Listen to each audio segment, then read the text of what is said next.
Now let us all welcome Mr. Frank Islam, who everybody knows is a very dynamic entrepreneur, a philanthropist, a civic leader who believes in giving back to the society, ensuring prosperity for everybody. He is an inspiration to many in US as well as in India, and he serves as a very successful example of a fruitful benefit and mutually viable partnership. I call upon Mr. Frank Islam for his speech, please. I don't know where you. Nice to meet you. See you. How do I go there? Okay.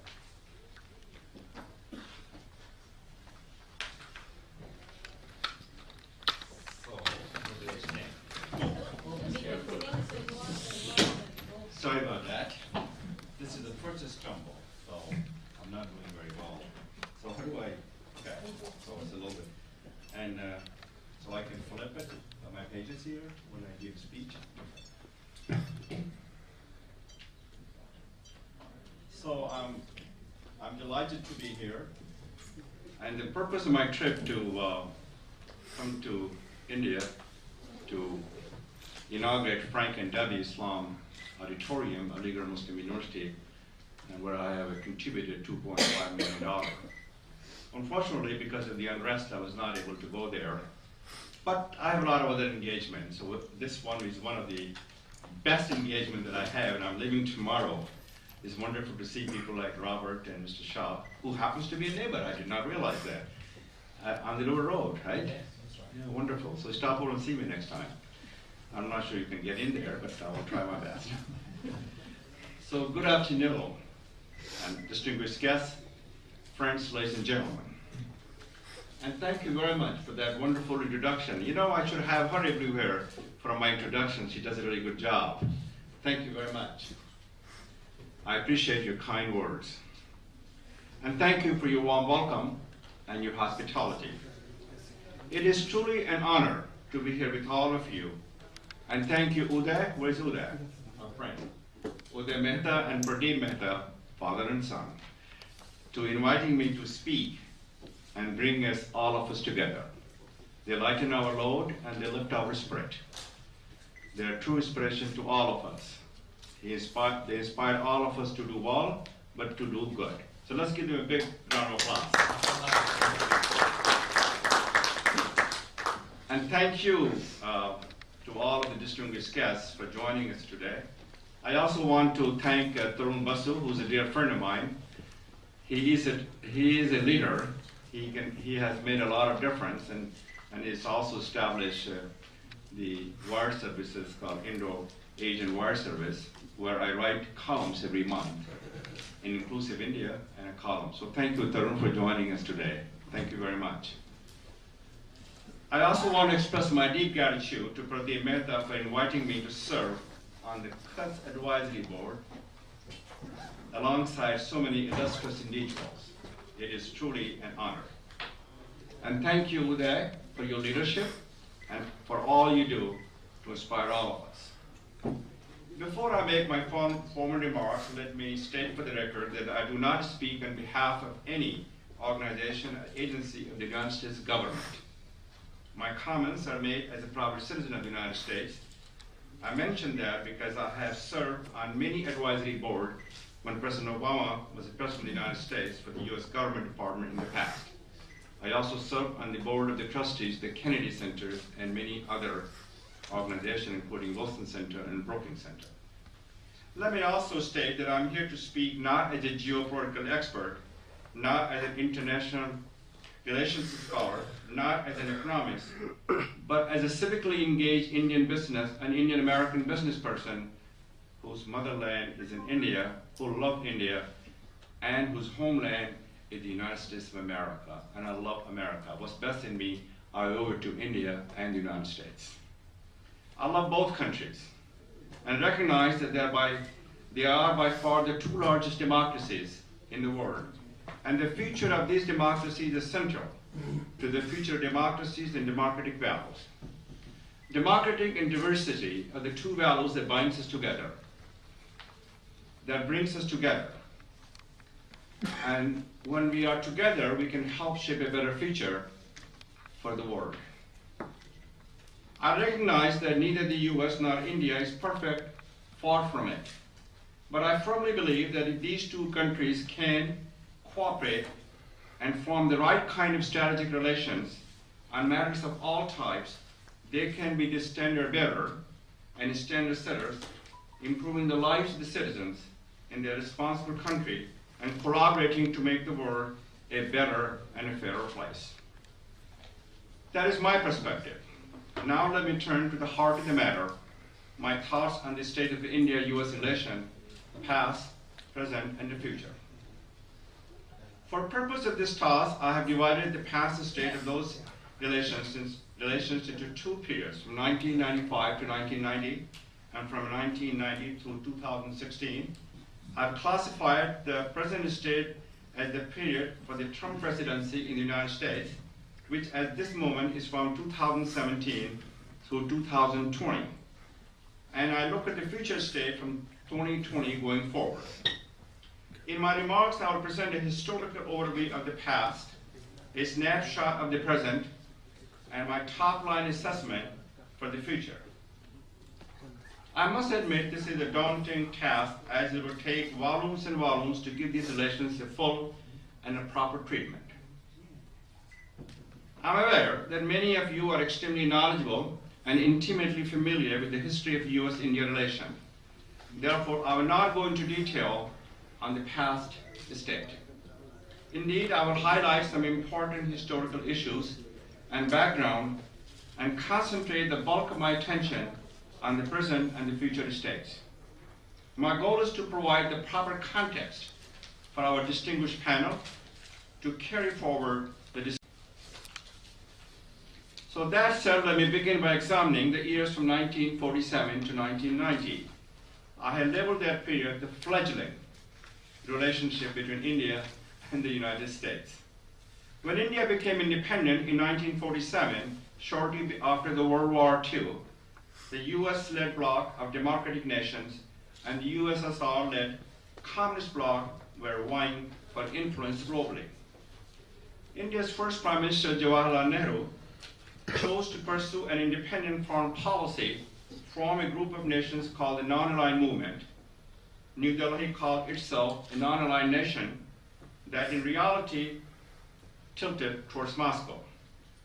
Because of this, India and the United States were essentially indifferent to each other. There was cooperation in several fields such as higher education and agriculture, but relations were not great politically. The ties reached their lowest during the 1970s. This was primarily due to three issues. Number one, the first issue was the India-Pakistan war over Bangladesh liberation, with India supporting Bangladesh and the US supporting Pakistan. The second issue that resulted in the escalation of tension between India and the United States was India's detonation of nuclear bombs in 1974. The third issue was the growing economic nationalism in India throughout the 1970s, which saw the nationalization of some sectors of the economy and forcing American companies such as Coca-Cola and IBM to close their India operations. The late 1970s brought the Soviet invasion and occupation of Afghanistan to make South Asia a theater in the Cold War. This increased America's financial and military support to Pakistan. After the turbulent 1970s, relations between India and the US were very quiet throughout 1980s. Let me now turn the period from 1990 to 2016, which I labeled the strengthening relationship between India and the United States. As you all know, relations between the two countries have improved dramatically since the 1990s. There are many factors that have driven that improvement. I want to highlight three: the end of Cold War, the liberalization of India's economy, and the growing influence of the Indian American diaspora community in the United States. I will analyze each of these factors briefly. Number one, the end of Cold War meant that the New Delhi has to build a better relationship with Washington, and it began doing so. The rise of China over the past decade and one half have accelerated their relationship development. And the US-India civil nuclear agreement constructed during the Bush administration and the tenures of Prime Minister Vajpayee and Prime Minister Singh signal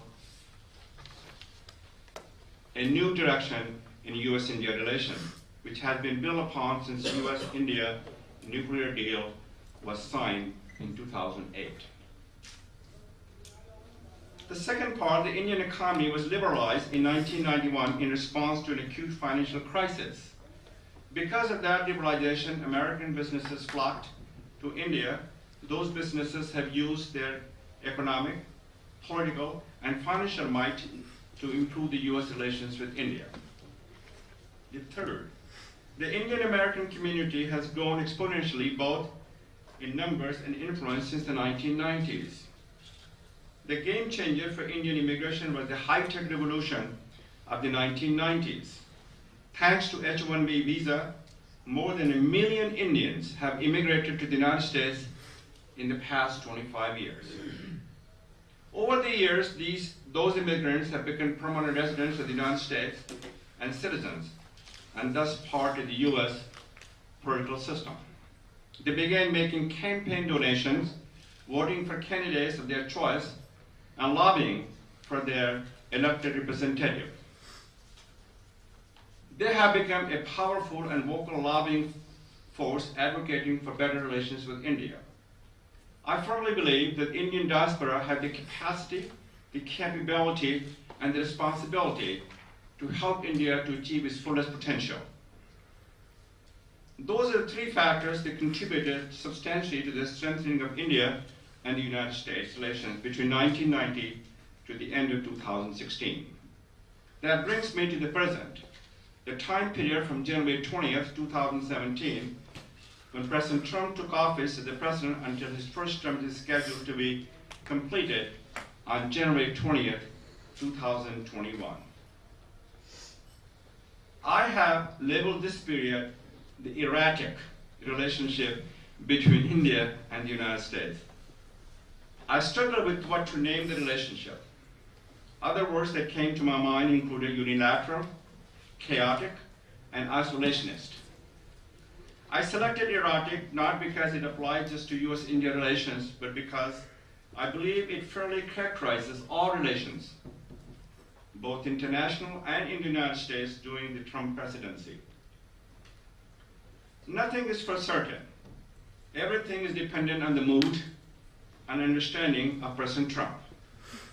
There's no art to the deal.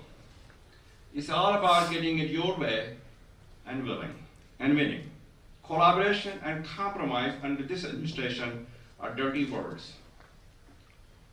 Even though there have been much progress and considerable strengthening of India-US relations over the past decade, there were still several serious issues on which the United States and India had their differences when Trump became the president of the United States. India's relations with Iran, which is an enemy of America, is one such issue. Similarly, US-Pakistan relations are seen with skepticism in India. Though the United States has been tough on Pakistan since the 9/11, New Delhi thinks Washington can and should do more to fight terrorism.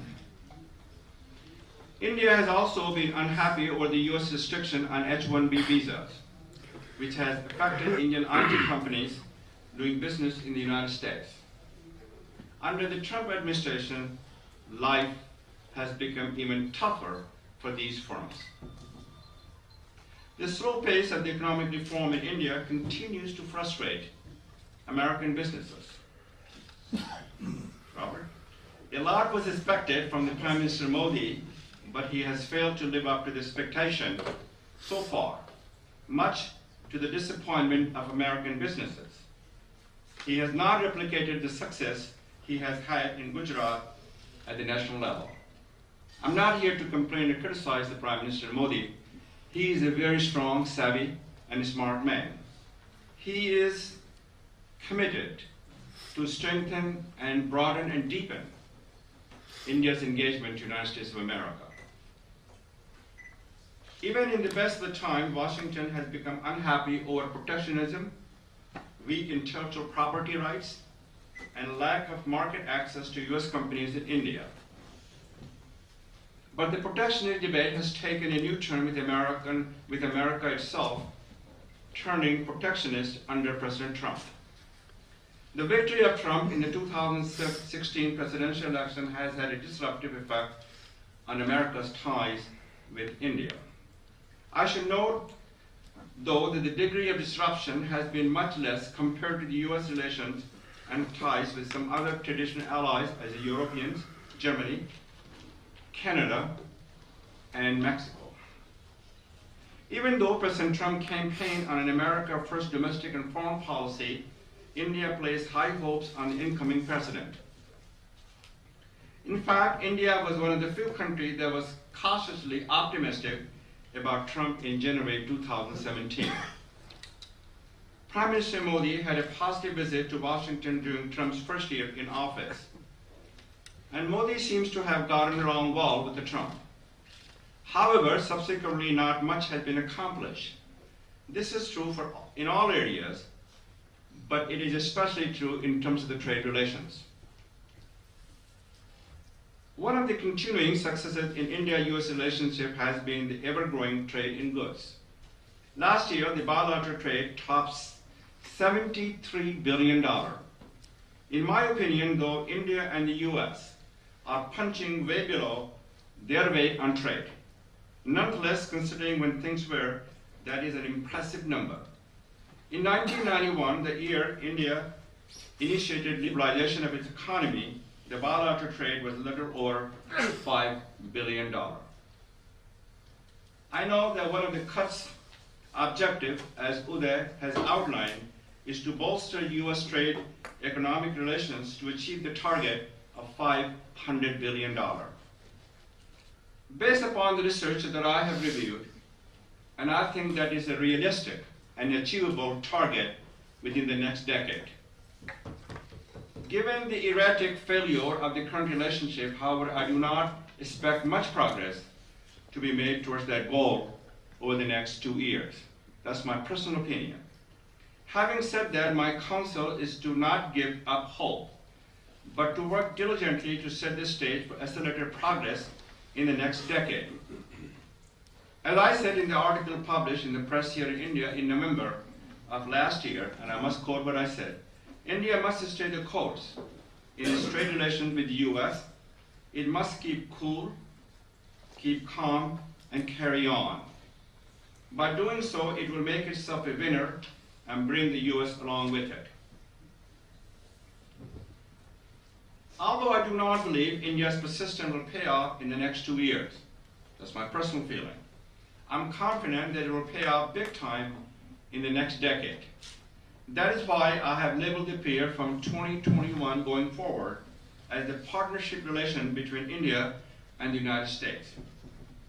I believe that is the right label, not as an optimist, but as a realist who, because of my personal history and bifocal view as an Indian American, can see beyond today's murkiness. Let me elaborate on that. In the years since I came to the United States, I have seen India-US relations at their worst. I have seen them get much better. In my early years in the United States, I watched from a distance the Bangladesh Liberation War and the subsequent India-Pakistan War. The US establishment support and American popular opinion were against India. That was followed by the nationalization of the key sectors of the economy by Prime Minister Indira Gandhi and India's first successful nuclear test in Pokhran in 1974. Again, they were not popular in the United States. Believe me, it was not an easy time to be an Indian American student in the United States early 1970s. Fast forward to January 2015, when President Obama visited New Delhi as the chief guest of the 66th Republic Day celebration. I was part of the US business delegation that accompanied him on Air Force One. I witnessed firsthand the love the Indian public expressed for the American president. I was touched. A year and a half later, when Prime Minister Modi visited Washington to address the joint session of the United States Congress, I was there to witness the warm welcome from America and the American Congress, whether they're Democrats, Republican, or Independent.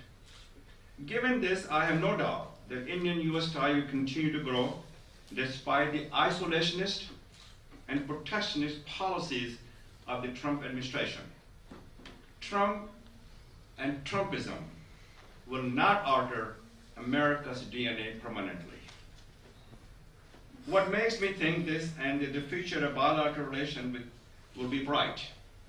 The reasons are the same factors and driving forces that I spelled out for the improvement of ties since the 1990s, and they are, number one, our shared democratic values and common geopolitical interest. As I mentioned earlier, it was a geopolitical interest that drove the United States and India closer at the beginning of this millennium. The two countries will continue to share a bond as pluralistic and inclusive democracy with a shared sense of values and goals. Number two, trade and commerce. Trade and commerce has always been powerful forces that brought societies and countries together. As I said, I think $500 billion in terms of US-India trade is imminently doable. Some experts have even predicted that US-India trade could touch the $1 trillion mark by 2030. And I hope it is true, because I'd like to see our trade get to by 2030 to the $1 trillion. Number three, the presence of the ever-growing and influential Indian American community in the United States. By the time the next US Census takes place, the Indian American population will have crossed the 4 million mark. Additionally, several hundred thousand Indian immigrants are waiting to become permanent residents of the United States and eventually United States citizens. During his historic visit to India in November of 2010, President Barack Obama declared that, and I quote, "We are two free market economies where people have the freedom to pursue ideas and innovation that can change the world." President Obama continued to state, and that is why I believe that India and America are indispensable partners in meeting the challenges of our time. I agree with President Obama's viewpoint, and that is why I have labeled the period from 2021 going forward as the partnership relationship time for India and the United States. I also understand the future is promised to no one. India and the US must work together to earn that level and that future. This session and the work of the Kurds is testimony to the fact that the work is underway. Thanks to Kurds for allowing me to make a small contribution to that process. I look forward to hearing the panel, to gaining new insight that can be employed to create the best possible relationship between the United States and India. After that, I look forward to working with all of you in the future to construct an agenda for achieving that relationship. In closing, thanks for listening to me and letting me share my thoughts with you. God bless you, God bless India, and God bless the United States of America.